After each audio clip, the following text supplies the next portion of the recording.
Welcome to the CapX Podcast. I'm Alys Denby, editor of CapX, and thank you for tuning in on what has been a turbulent week in Westminster. So we kicked off on Monday with a bit of reshuffle magic. Rishi Sunak pulled a David Cameron-sized rabbit out of his hat while simultaneously making Suella Braverman disappear. Then on Wednesday, the Supreme Court cut the government's Rwanda policy off at the knees, ruling it was unlawful. To help us see through all these political smoke and mirrors, I'm delighted to be joined by William Atkinson, assistant editor of Conservative Home. William, welcome to the CapX Podcast. Always a pleasure to be here, Alys. So we're here on Wednesday afternoon. This morning we heard from the Supreme Court that we're not going to be seeing flights take off to Rwanda anytime soon. Just talk us a bit through that decision.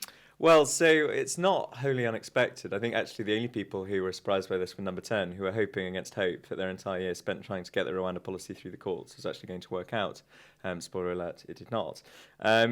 This is obviously a sort of setback for the Prime Minister, being one of his 5 pledges. But the particular reason that the Supreme Court gave for why it wouldn't approve the policy was that it wasn't sure that people in Rwanda could be safe to actually stay there, and they might be deported back. Genuine refugees might be deported back to their countries of origin, which we believe the term is refoulement, which again is one of those words that nobody's heard of before today.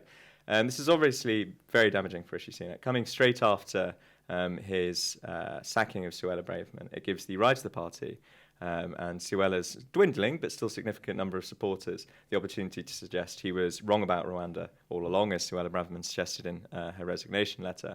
And it also means the government is very much back to square one. I think it's always been clear, and the government's legal advice has always been to this sort of level, that you can't actually sort of get genuine change to asylum policy until you A, change an awful lot of pre-existing primary legislation, including but not limited to the Human Rights Act, and B, you leave the ECHR.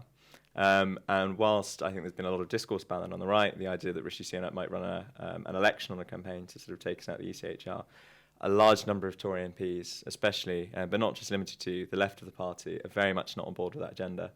And if you saw, for want of a better term, the Bravermanites now trying to push that from the backbenches, it will only further exacerbate the various overlapping divisions that the Conservative Party is currently having to put up with. So where do you think the government's going to go from here? I mean, it is saying that it's maybe going to renegotiate a treaty with Rwanda, or it's going to try and keep the policy alive. But do you think that that's credible? I mean, what have we got, a year left? Yes, exactly. So we've got a year before the next election. You know, as I say, stopping the boats was one of Rishi Sunak's 5 pledges. I think we will see later today a press conference featuring the Prime Minister, basically suggesting there'll be sort of a tweak here and a tweak there. But I think where Number 10 is at the moment, they don't really have an alternative to the Number 10 plan. They're not actually willing to sort of pick the fight with MPs, and indeed with the opposition, with the voters, with Parliament, to actually sort of change the policy and do something a bit more hardline or indeed effective. I think the government is stalled and it's looking slightly clueless today.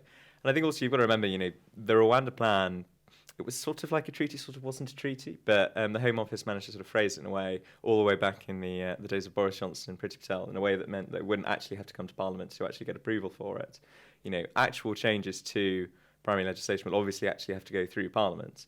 And if you wanted to campaign on leaving the ECHR, which I think, and this has always been the case in the legal advice that Number 10 has received, they've just tried to ignore it, you actually have to leave the ECHR. That is going to require a very large fight with Tory MPs. It might be popular with Tory voters, the dwindling of number of which, I am alas still a part. But it would also be something that I think would be incredibly divisive in a country that's still trying to get over its sort of Brexit neuroses.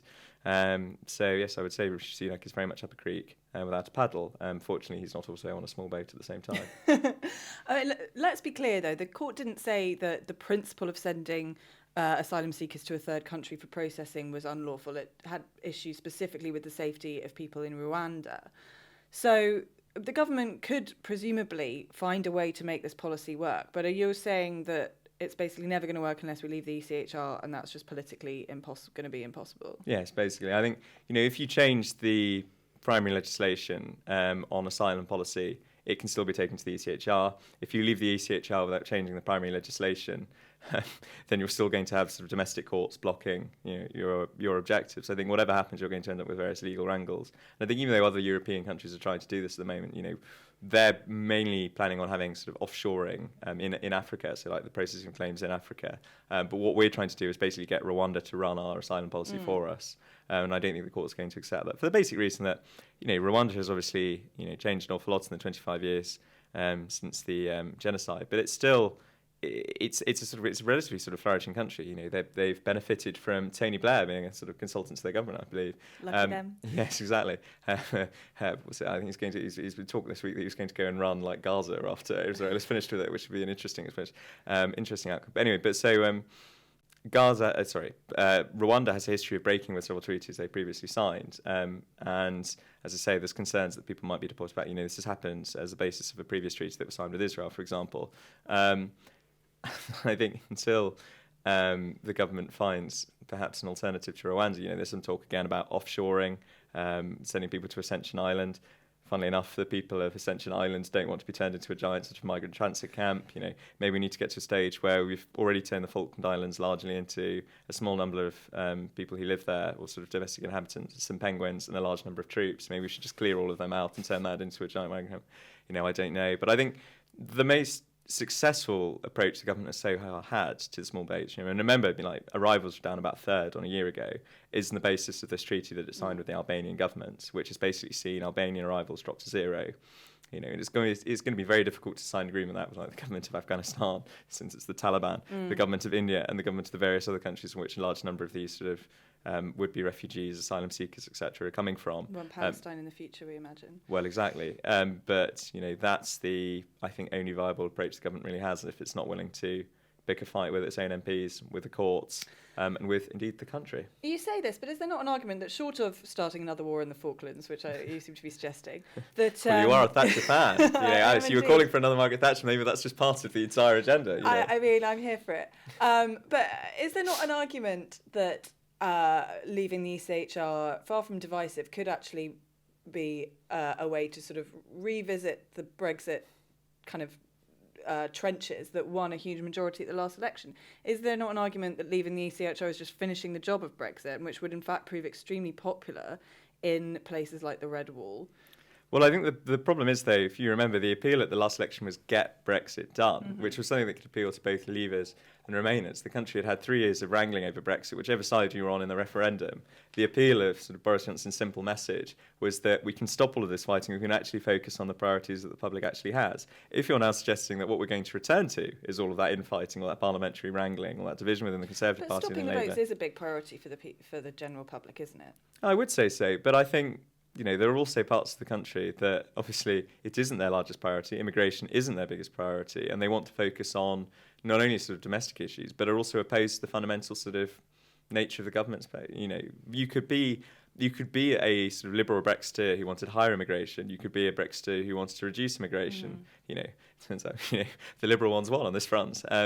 But you know, the ECHR is primarily going to be an issue about stopping the boats, right? And I think that is going to be incredibly toxic for an awful number of voters. And also, if you look at Rishi Sunak's reshuffle earlier this week, I think the sort of sotto voce, what the government was saying, what he was saying with the approach that he took, is that his priority is now not holding on to the red wall. It's basically hanging on to what I think we insist on calling the blue wall, which is Tory safe seats in the southeast. If that's how glum the Conservatives' position has become, if they're 20 to 30 points behind Labour in the polls, and they're actually looking at Canada 93 style wipeout, you know, a lot of those voters in those constituencies will have voted Remain. You know, they will have only been able to vote for a sort of Brexiteer Tory party for the fact that it was promising to get Brexit done. I think they're entirely the sort of voters who would be alienated by a pitch based on leaving the ECHR. I think the problem is that if you want to get public support for leaving the ECHR, even though I think there's, as you say, it's sort of a good metric that the public might actually support it, you would have to do it through another referendum. And I don't think the public wants to go through another referendum on this. I think as important as, you know, stopping the boats is, as tackling illegal immigration is, if you go into the next election with Rishi Sunak saying, we get to have a whole nother Brexit referendum, guys, but not a second referendum to overturn it, but to leave a whole nother European institution, versus Keir Starmer says, I may be bland, I may be a dud, but I'm going to give you a quiet life. I think Keir Starmer's appeal will be, you know, the one that the average swing voter will go through after 14 years of Tory psychodrama. Okay, so you make a persuasive case on that, but do you think Tory MPs are listening? Well, I mean, how much support do you think Suella has in the party? How difficult do you think she's going to be able to make Rishi Sunak's life going forward? Well, you know, I have a lot of respect for Suella Braverman in the simple fact that I think she's got to the heart of what has been the problem with the successive Conservative governments, is that the Tories have been in power since 2010, but the country doesn't seem to have become any more Conservative. And she embodied this at NatCon earlier this year. She's embodied it in the various free-launching speeches that she's done in her ongoing leadership campaign. And I think it's something that resonates with a lot of Conservative voters and indeed some Conservative MPs. But when we sort of turn to her actual support within the parliamentary party, it's relatively small. She was sixth last time in last year's first leadership election. She only got the support of 27 MPs in the round at which she went out. And now, sort of having talked to some people who supported her last time round, they say she's become an increasingly toxic figure. Yeah. Her public profile is very poor. She's never topped, Conhome's gold standard survey of the cabinet league table. She's always been pretty mid-table on that. And MPs who were willing to support her last time are not willing to support her this time for the fundamental reason, as one put it to me, every time she opens her mouth, I lose 1,000 votes in my constituency. And she may articulate a general feeling on the right of the party, and she may now have become, for a week or so, the standard bearer of the new cons and that sort of wing of the party. But I don't think she actually has the sort of institutional support and a broad enough base of support in the party that she would be able to launch a successful leadership challenge. Now, I think there's enough discontented Conservative MPs, and there's always going to be more discontented MPs after a reshuffle. I think it's thing ludicrous, and like a majority of the Tory backbenchers now have been a minister at some point. You see Andrea Jenkins putting in a letter to Sir Graham Brady. I think there is a slim potential, but I think there is still a potential that we fall into like a no confidence vote in Rishi Sunak by accident. Really? I don't think it's overly likely, but I don't think it can be entirely ruled out. I think there's the potential for Sunak to actually win that, because I think most Tory MPs realise that having another leadership election and changing leader again would be insane, and would give a public that already hates the Conservative Party even more reason to hate the Conservative Party and hope that it's sort of sowed into the ground. The Carthaginian approach from the voters. But nevertheless, I think there is a slim outside chance of that. And I think there are actually enough Tory MPs on the right of the party that have a death wish, that they would rather use up all their political capital trying to bring Rishi Sunak down, rather than actually trying to work out a strategy that they can not only get something actually delivered on Rwanda and the various other sort of priorities they have, whether that's getting wokery out of our schools. We've got our new Minister for Wokery and Estimate Pay, which I don't think she will achieve anything whatsoever, though I did find it quite amusing that Jacob Rees-Mogg, our former Brexit Opportunities Minister, was complaining about ministers with pointless titles. But yes, and I think the right of the party is more interested in particular personalities and trying to get out Rishi Sunak than they are in actually trying to work out a strategy to either achieve anything in the year or so they probably have in government, or actually trying to seize control of the party, bring some talent through in opposition. And so I think any sort of leadership challenge now would be utterly farcical, and entirely sort of to the discredit of their own priorities. But nevertheless, I think the Conservative Party is in such a ludicrous place that I wouldn't be overly surprised if it happened. I mean, Suella clearly thinks that she has significant support in the party. She wrote in her resignation letter that it's generally agreed that my support was a pivotal factor in winning the leadership contest and thus enabling you to become Prime Minister. She clearly thinks that she heads up some sort of faction and that her dismissal will cause a lot of problems for Sunak. And you seem to be saying that she might have some reason to believe that. I think last year, if we sort of turn the clock back, Suella was very much the candidate of the ERG, and Sunak had to get her on side after she'd been sort of sacked by Liz Truss in order to basically appease the sort of Brexiteer, sort of very hardline Brexiteer sort of wing of the party. Because remember, she was a Spartan; she never voted for Theresa May's deal once. Even Boris Johnson voted for it on the third of the sort of three votes on it. But she. So I think Sunak felt that she had to have her on side to sort of appease the right. But as I say, her actual sort of number of supporters amongst MPs was quite small. Exactly. She did come sixth. There's a reason why she wasn't in the final two, right? Secondly, as I say, I think she's isolated also that support over the last year. They don't like the approach that she's taken, sort of freewheeling of sort of pushing the government's agenda and whilst conspiring to remain somehow in the tent. And then simultaneously complaining the government isn't delivering enough, but also not resigning. So, not actually putting her sort of money where her mouth is. And I think thirdly, there's also the sense in which her support within the parliamentary party has been based on becoming the flavour of the month for a particular discontented group of sort of right-wing MPs. But their sort of demands are quite incoherent. There are some MPs, like Sam Clark, for example, who's sort of fighting the good fight on planning reform, who's probably not sort of entirely well disposed to this government despite being in the Treasury with Rishi Sunak. But then you've also got people like, Miriam Gates, who is fighting the good fight on having people, pump out more babies and get wokery out of our schools. Those two demands are very competing. Can Suella Braverman ride both those horses? Does she even want to ride both those horses? I think she probably does, because she's obviously been using her time as Home Secretary to lead a long leadership campaign. But nevertheless, I don't think she can actually sort of keep all those supporters on side. And I think she might get a couple of days of good headlines and the ability to turn around and say, well, I told you so. On small, I told you, Rishi Sunak, your approach wouldn't work.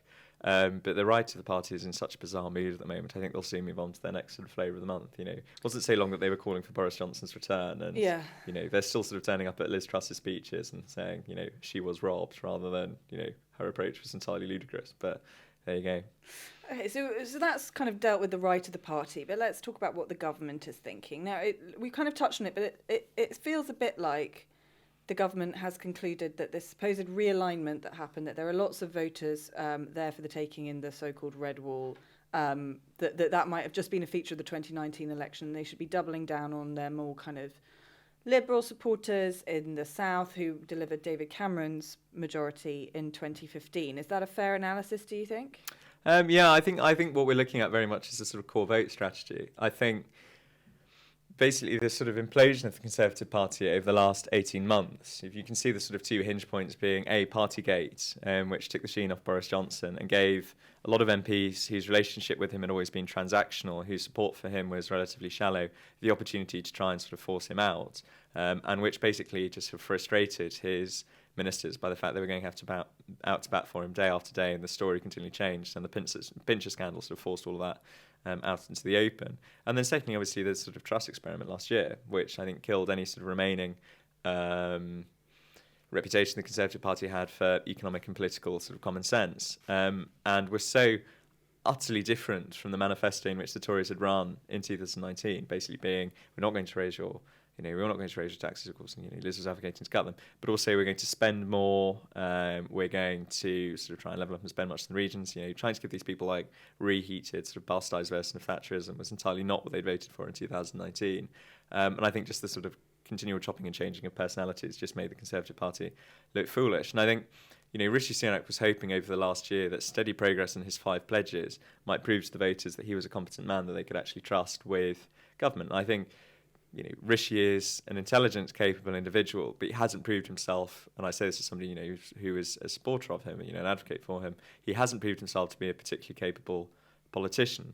I think it was Dominic Cummings who said the vast majority of people in Westminster are more interested in failing conventionally than they are in succeeding unconventionally. And I think, Rishi Sunak has proven himself very capable at failing conventionally. And I think any momentum that he'd built up with the sort of Windsor Framework agreements entirely dissipated after the sort of May local elections. And bringing back David Cameron, basically assembling a cabinet of sort of Cameron-era spads, very much with an eye to the southeast rather than the north and the Midlands, suggests that it has dawned on him that the Conservative Party might be facing a sort of Canada 93 style wipeout, and he doesn't want to be Kim Campbell. He doesn't want to actually have spent a year in office trying to rescue the Conservative Party from the mire into which Liz Truss had got it, only to find that it is still facing a sort of extinction level dinosaur wipeout meteorites type event.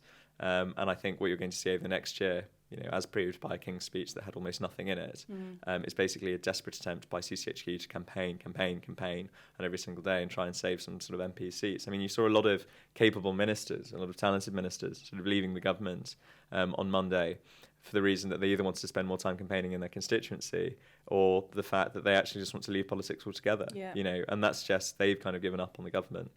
And I think to have gone, in a stage from winning a sort of 80-seat majority in 2019, with Boris Johnson being like 20 points ahead in the polls, after the vaccine rollout, after Hartlepool in 2021, with people writing off Keir Starmer, so basically suggesting now that the party may actually be on the sort of verge of sort of total collapse is utterly appalling, really. But I think it shows that the Conservative Party's capacity for self-indulgence and stabbing itself in the foot is unparalleled, and that's the sort of thing one would expect from the world's oldest sort of political party. But as you say, the Conservative Party is also the world's most successful political party. It's been amazingly adept at reinventing itself and being a kind of winning machine. Do you think there's any chance that Yeah, it was a very surprising and kind of impressive political move to bring back David Cameron. You wrote yourself in CapX that Rishi Sunak should follow the example of Alec Douglas Home, but it turns out that actually it would be David Cameron. Yes, how significant do you think his return is? Do you think this is going to turn the Conservative Party's fortunes around, or at least save them a few seats in the kind of blue wall? I think that's unlikely. I think people are suggesting that this is a great signal to blue wall voters that the sensible centrist Conservative Party of the halcyon days of 2015 is back.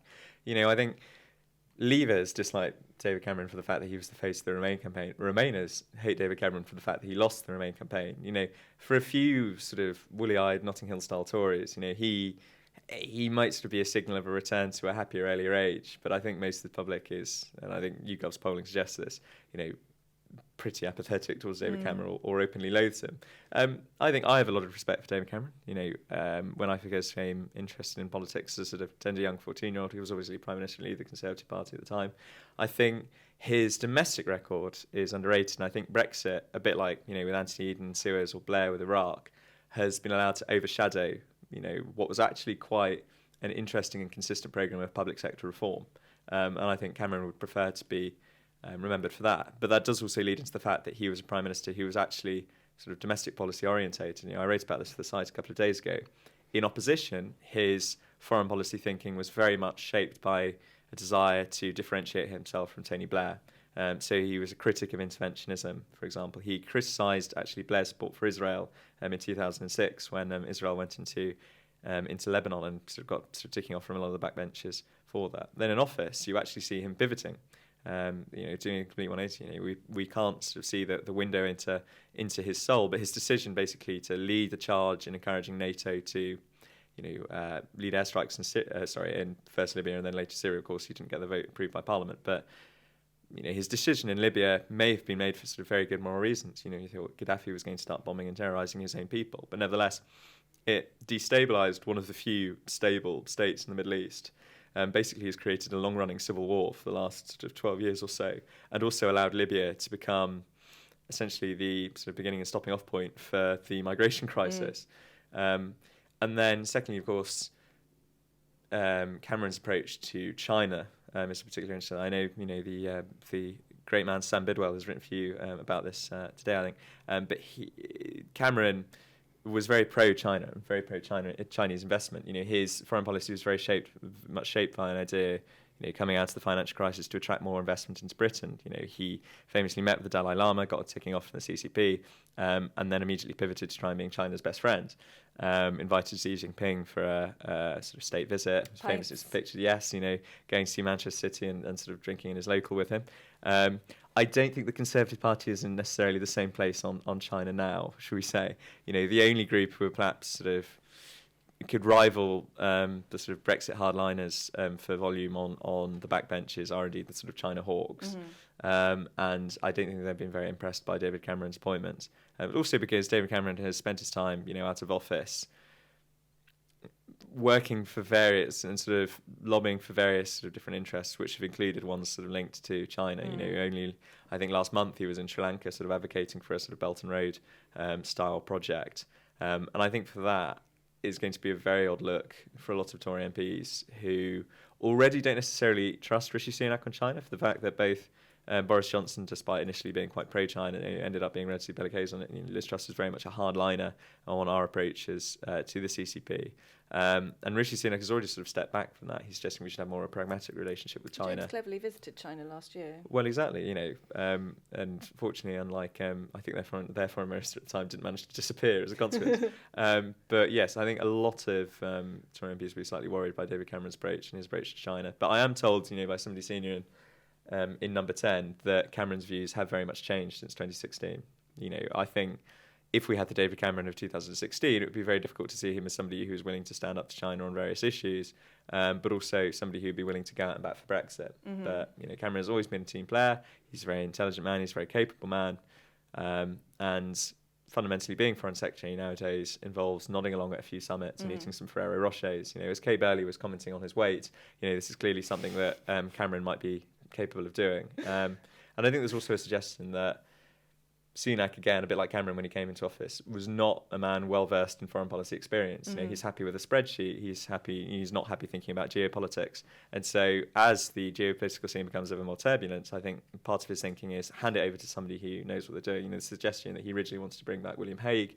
William Hague passed him over to Cameron, and so, you know, I think he's going to be outsourcing a lot of foreign policy for the next year to Cameron, which again might raise questions if he's actually having more of a role than just Rocher munching. But it'll be interesting to see how it works out. And fundamentally, as you say, I'm a great fan of Sir Alec Douglas-Home, and I love the idea of having prime ministers contribute some of their expertise around the cabinet table. I thought it was a very bad thing when, you know, Cameron quit Parliament so soon after he stopped being prime minister. You know, Theresa May has stayed in Parliament, Boris Johnson hasn't, Liz Truss has, for better or worse. But I think it's a very good thing to see prime ministers actually willing to sort of serve in government again. And I wish Cameron all the best. You know, he may be the man who actually brought the Conservative Party back from the wilderness in 2010 and then won a majority for the first time in a couple of decades in 2015. And it will be interesting to see if he is also there, not quite at the wheel, but sort of close to it, if they are heading back into the wilderness again at the next election.